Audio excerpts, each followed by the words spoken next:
Yeah, thank you very much for kind introduction and for the kind words and inviting me for this very prestigious webinar and introducing me to ophthalmology friends.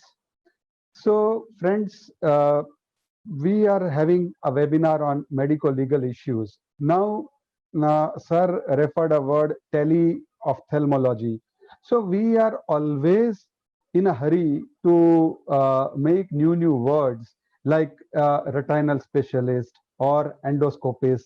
There are usually the medico-legal field. There is nothing like medico-legal. It has these are the legal principles applicable to medical field, but we are always good at coining various terms. And like if there is a say there is some problem with the engineering field, there is nothing like engineer or legal. Or if something goes wrong at political front, there is nothing like politico legal or architecto legal. But we are making ourselves different by using such words. So but whatever it is, and that is how we are here for a medico legal webinar. So let us start with the saying by Rudyard Kipling, and he said that God could not be everywhere and therefore he made mothers. To which I say that a doctor could not be everywhere and therefore they made telemedicine. And that is how the telemedicine has come into existence. There was a case from Maharashtra, Deepa Sanjeev Pavaskar versus State of Maharashtra. And in this case, we will just see the glimpse. I'm just giving you the history, how this has evolved. So in this case, what happened? The patient underwent cesarean operation. Patient was discharged with the baby. On second or third day after discharge, the patient had some problem. The doctor couple was not in town. So they called doctor and doctor said them to go to some pharmacist. The doctor talked to the pharmacist. Pharmacist gave some medicine to the relative of the patient. Patient took that medicine, but patient was still having the problem. So doctor advised that patient to get admitted in her hospital. Now in her hospital, she and her husband, they were not there. They were in a conference somewhere. There was no RMO, no other doctor was there to take care. And ultimately, the patient's condition deteriorated because they just kept on talking over a telephone with the staff nurse, and the patient had to be shifted to some other hospital and their patient died. So Bombay High Court noted in this particular case while giving for a bail application that there was no effort to refer the woman to another hospital or another doctor in the absence of the couple. There was no resident medical officer or any other doctor to take care. An error in diagnosis could be negligence and can be covered under section 304A. But in this case, the prescription without diagnosis is a culpable negligence. So prescription without diagnosis would amount to culpable negligence. These were the words of the court, and that is why everybody feared. We got a lot of messages on the WhatsApp without understanding the intricacy of the case, that telemedicine should not be done, no telephonic advice should be given. And there were so many news like this.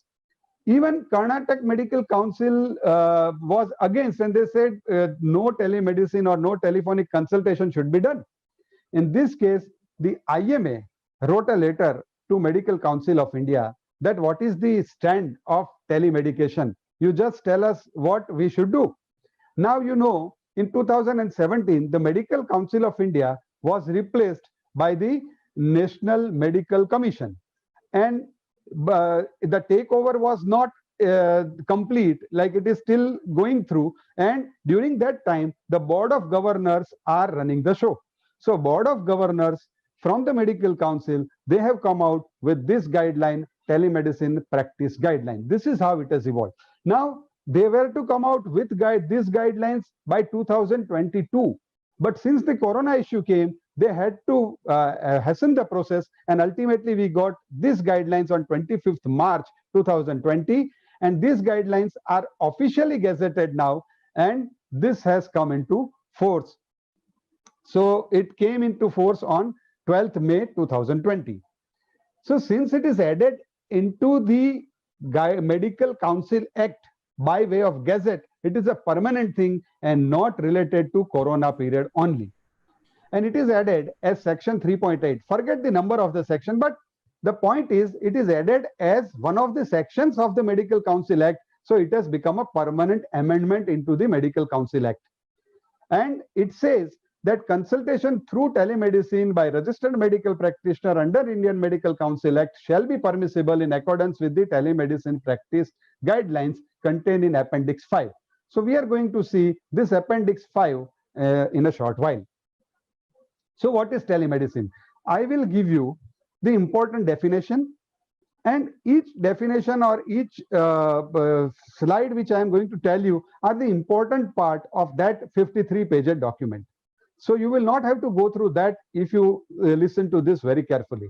Telemedicine is the delivery of healthcare services where distance is a critical factor by all healthcare professionals. Now, distance is a critical factor. That doesn't mean it has to be a long distance. If patient is, say, morbid, going to a next door can be a critical factor. And the one who is having his private jet, even reaching America, the distance is not a critical factor. So distance is a critical factor is a relative term, and it is not measured in kilometers always.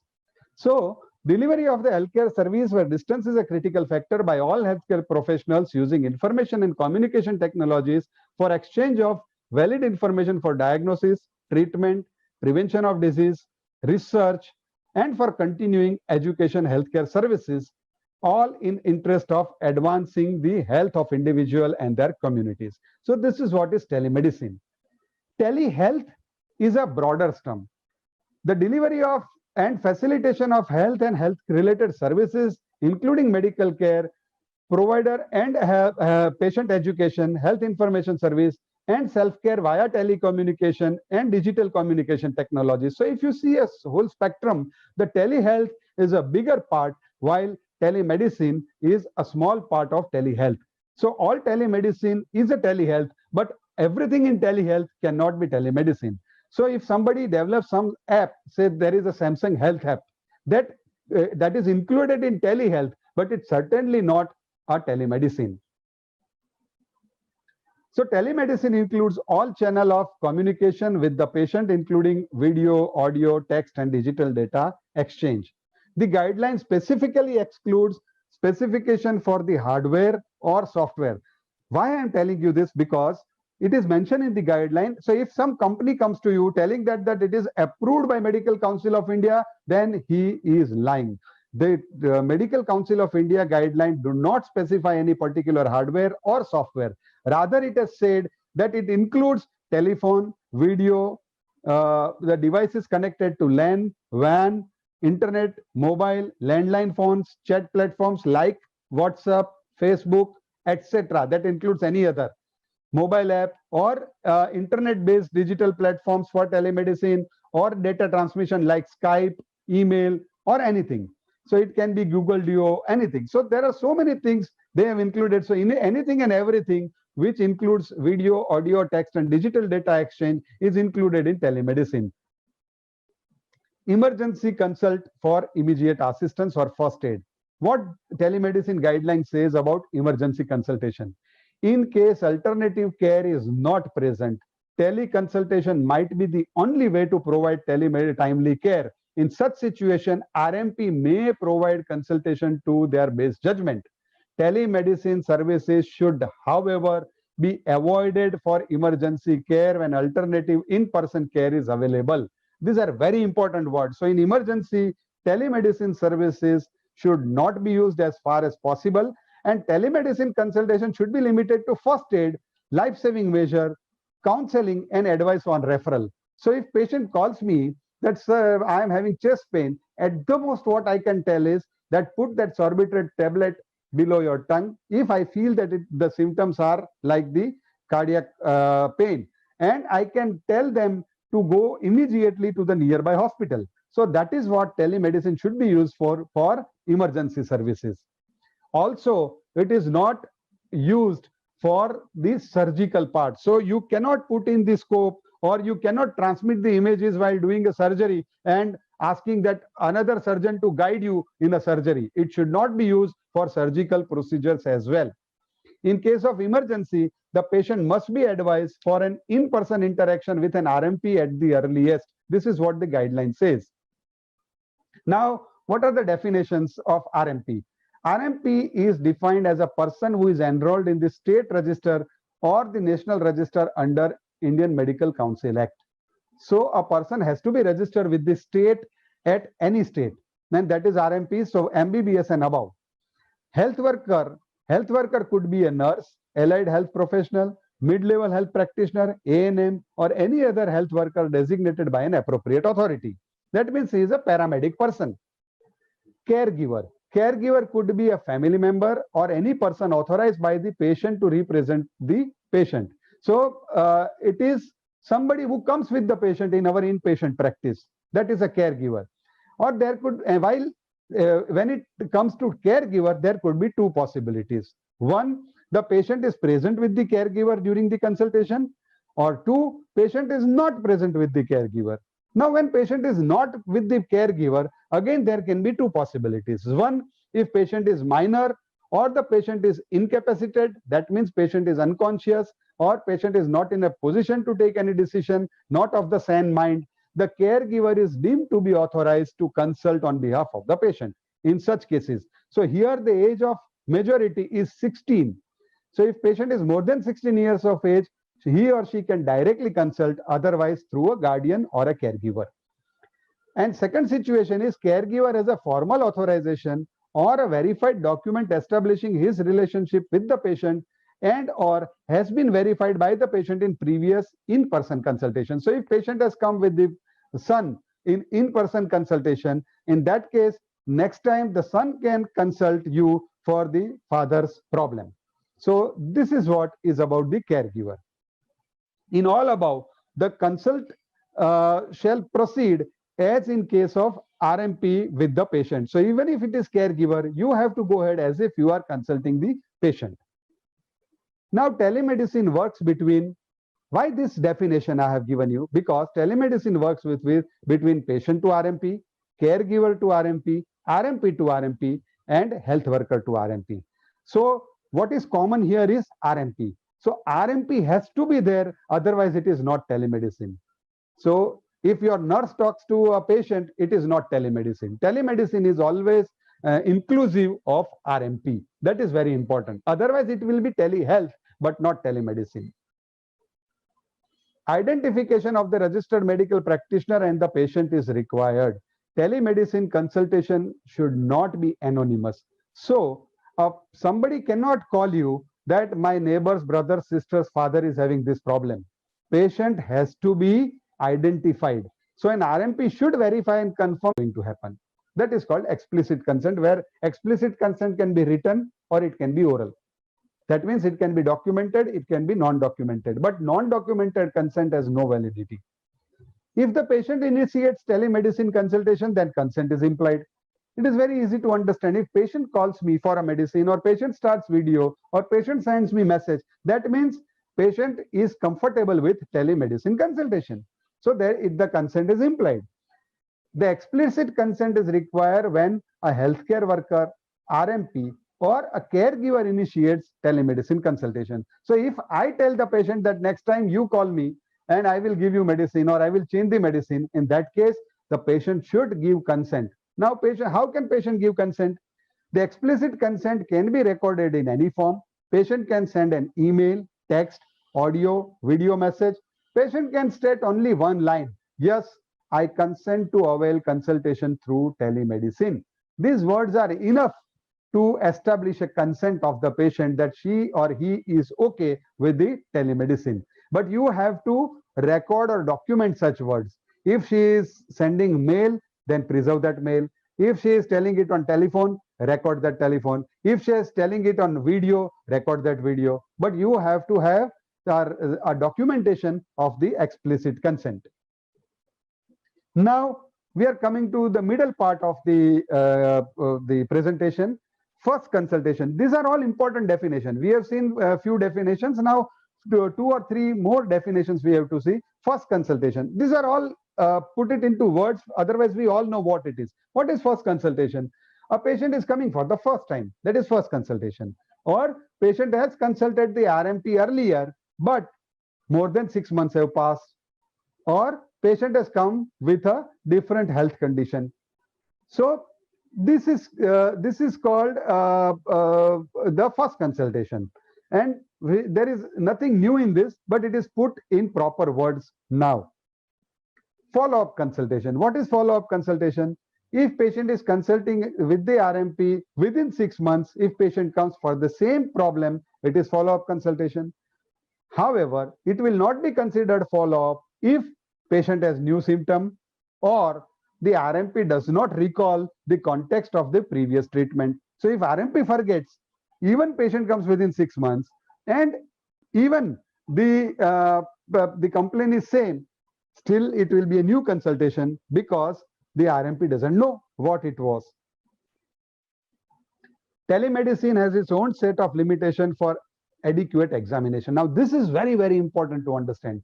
If a physical examination is critical for consultation, RMP should not proceed until a physical examination can be arranged through an in-person consult, or if necessary, RMP can recommend video consultation or examination by another RMP or in-person consultation. So duty is given to RMP.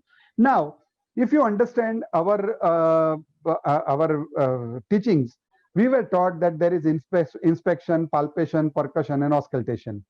So if you can diagnose some condition only by inspection, then at the most by video consultation, you can diagnose that condition.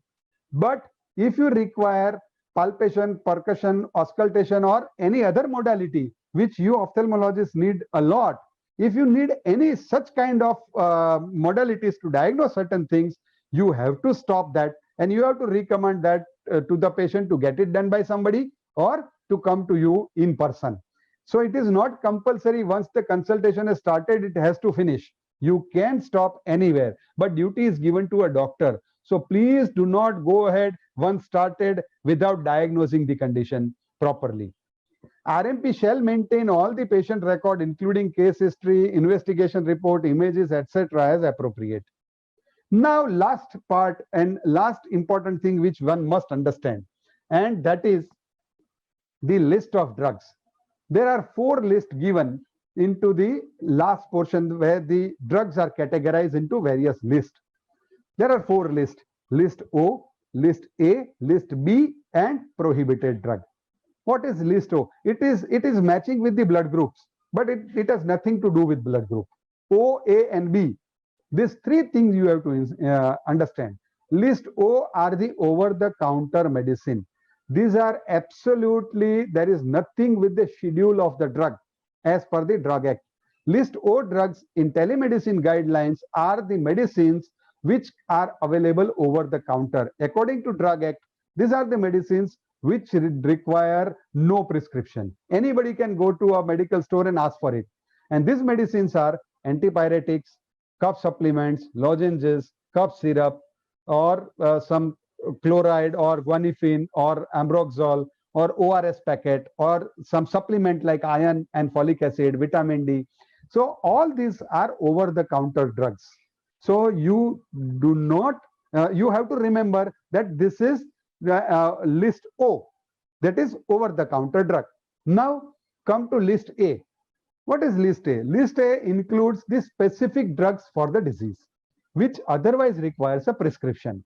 That includes ointments, lotions, skin ointment, the ointments like clotrimazole, mupirocin, calamine lotion, benzamin lotion, local ophthalmic drops, ciprofloxacillin for conjunctivitis, etc., or ear drops, and follow-up consultation for the above medication.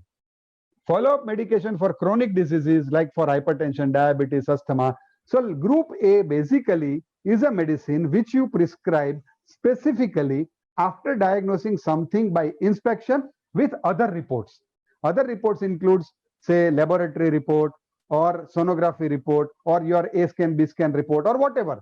After some kind of pathology, some kind of paramedical help, whatever you can diagnose with inspection only, you can prescribe, and whatever you prescribe in person, you can prescribe the same medicine as list A medicine.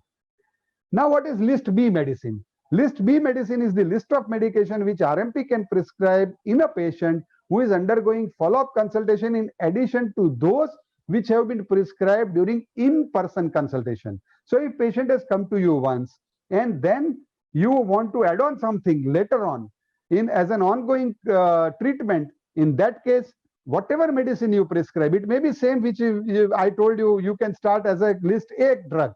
So the same medicine you are giving it as add-on, that will fall into list B because it is follow-up of the in-person consultation. So these are the list O, list A, list B. The last list is prohibited medicine. Prohibited medicines are the medicines which you cannot prescribe via telemedicine. That includes Schedule X drug as per the Drug Act. The Schedule X drugs should not be used or should not be prescribed via telemedicine, and narcotic and psychotropic substance drug, that also cannot be prescribed by the telemedicine methods. So why this? Why all this? That will be my last slide of this presentation. Let us recap what we have learned. Emergency and non-emergency situation. The type of medium can be a video, audio, or text. The consultation can be first consultation and follow-up consultation, and the group of drug O, A, B, and prohibited. Just recap 4 things, and we are coming to the important part of the presentation. This is this table given in the telemedicine guideline. In this table, if you see the heading, there is a drug group, that is O, A, and B, type of consultation, and method of telemedicine. These 3 things are mentioned in this table. And why this table is important, why these all definitions were important, you will come to know once you learn this table. First thing, if you want to prescribe something from group O, that is over-the-counter drug, either in the first consultation or follow-up consultation, the method of telemedicine can be audio, video, or text. Understand this this is very important. So give full concentration here. If you want to prescribe something from group O, the consultation can be first consultation or a follow-up consultation, and the method of telemedicine can be audio, video, or text. If you want to prescribe something from group A, if it is first consultation or a follow-up consultation, it has to be video consultation. So you cannot prescribe specific medicines which are available on prescription and not the over-the-counter drug. The consultation has to be video consultation. You cannot prescribe, say, ciprofloxacin drop over a WhatsApp chat. This is not allowed.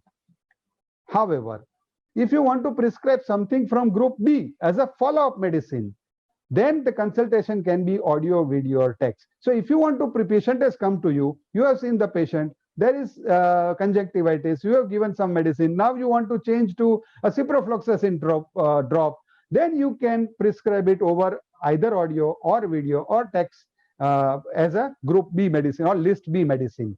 The same medicine can be prescribed.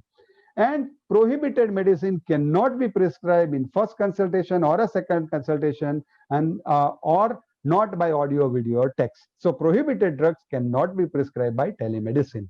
So this is what are the important provision of telemedicine. Now we are coming to the fact which we already know about prescription. But in this telemedicine, they have given few lines for the prescription as well.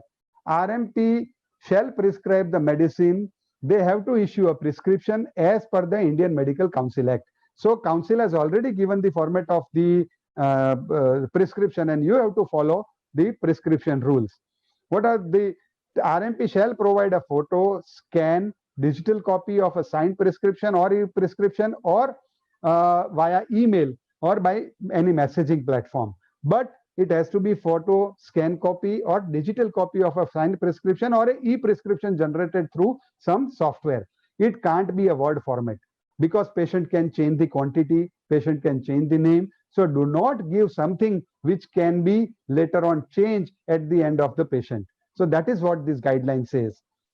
And in case of if RMP is transmitting the prescription directly to the pharmacist, in that case, the explicit consent of the patient is required.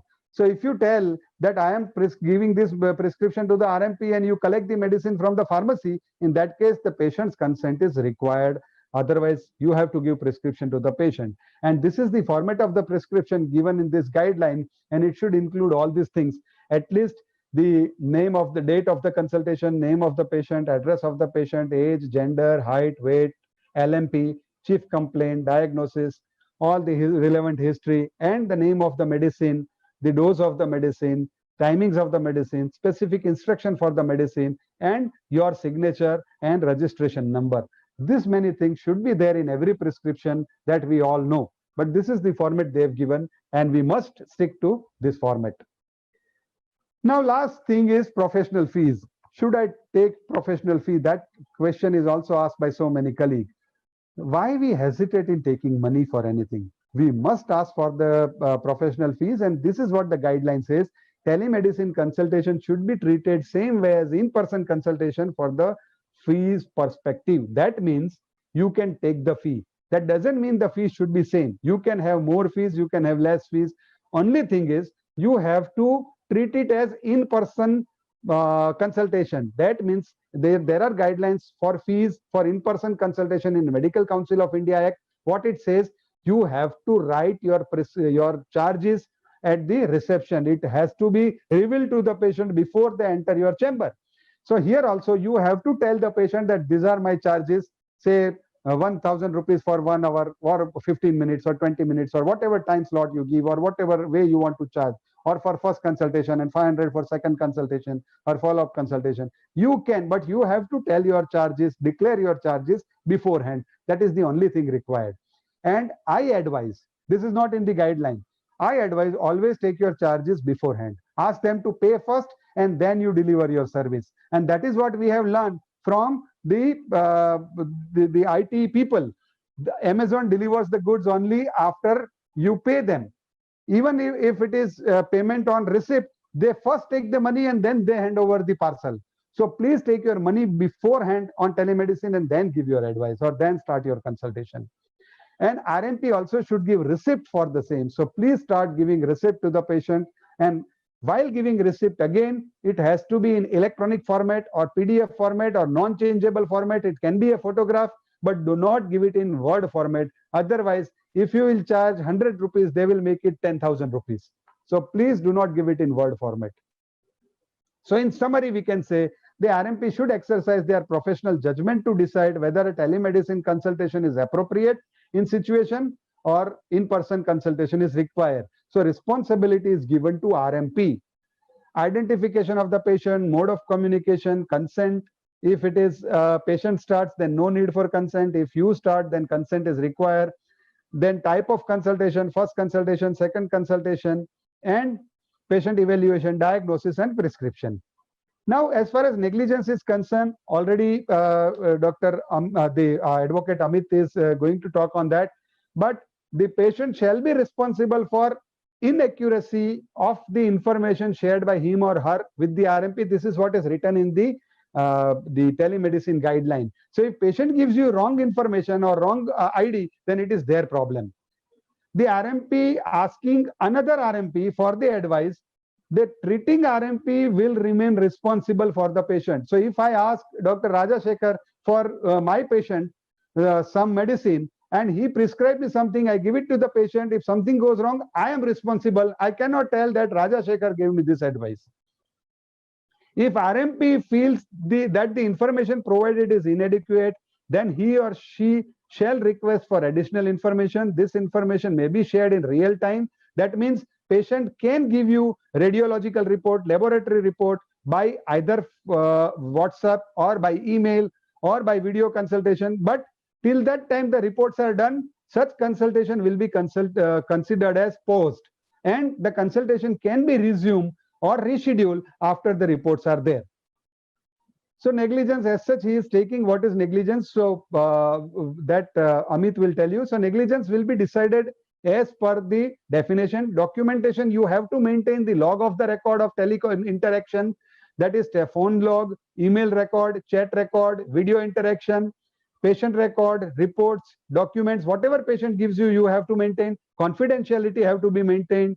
And if any breach of confidentiality is because of the platform, suppose you are using some software and that gets hacked, then responsibility is not on RMP for the breach of confidentiality. Otherwise, if I leak the images of the patient, then the RMP is responsible. And penalties as per IMC Act for not following this guideline. And what are the penalties Indian Medical Council Act can impose on you?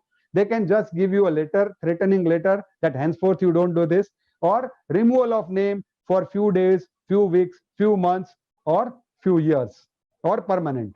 IMA was not happy with this guideline, but now this is irrelevant because it is already gazetted. So we have to follow this. So if you want to be 100% safe from medico-legal problem, because we always fear medico-legal thing. So if you want to be 100% safe from medico-legal problem, you can start your band, you can become photographer, you can join Bollywood, you can join some saint, or you can join Dawood gang. Ultimately, you have to run away and leave medical practice. But that is not possible because we know only medicine. So I always tell that if you try hard, you can learn some asana to diagnose your own piles.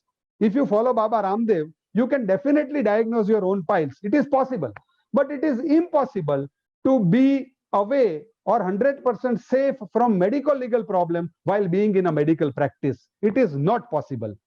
So do not panic. Medical problems are going to come. Do not panic. Do not keep concentrating on a problem which has happened. You may harm the other normal case. While operating, if you keep on thinking about the previous notice, you will definitely harm the other case. So please do not do that. And the last slide, that's have stress-free practice. My teacher used to tell me when I was doing gynecology that if you do not perforate, that means you are not doing enough MTP. Now I am telling you all that if you do not get a single notice during your entire practice, you are not seeing enough patient. Please increase your practice. So have stress-free practice. And to have stress-free practice, you must practice to remain stress-free. This is the message I wanted to give. Stay safe, stay healthy. Thank you very much for patient hearing. Thank you. Thank you so much, Dr. Hitesh Bhatt. I think that was a fantastic